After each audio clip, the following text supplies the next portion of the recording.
Hello, this is Lee Funderburk with Stony Creek Farm, and we're doing a little tip for dirt-rich education.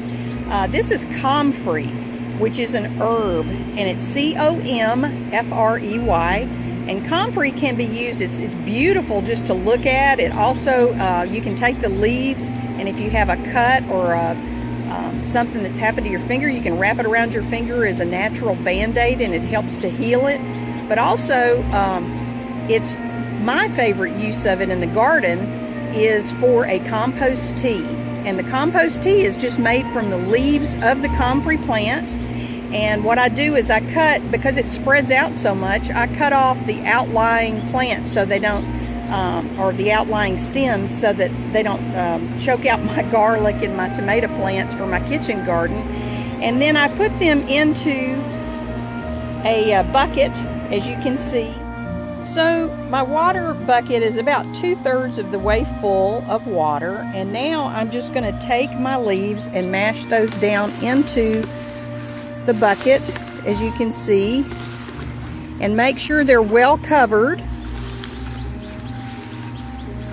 because you're going to let those marinate in the water for a week or two. Doesn't matter if your comfrey has leaves, but this is what it looks like. And then every few days you just come and kind of stir it around so that it provides, it gets nice and marinated in the water. And then after you're through, about a week or two, depending on the heat and the weather, you'll begin to smell something and it's ready.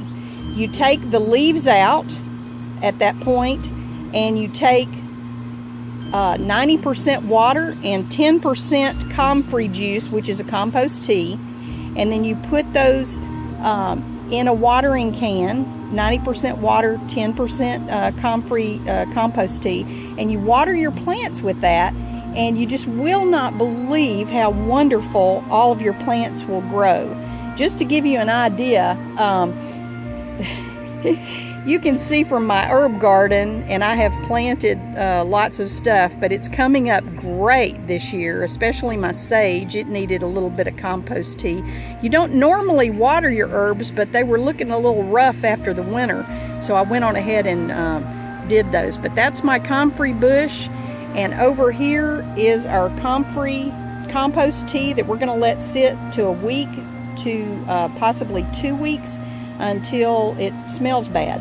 And I put it on my porch, on the side porch, so that I don't smell it. But I keep it out of the sun, and you just let it marinate for a week or two. And so that's your tip for today, and I hope that this helps you with growing healthy vegetables using comfrey compost tea. Thank you.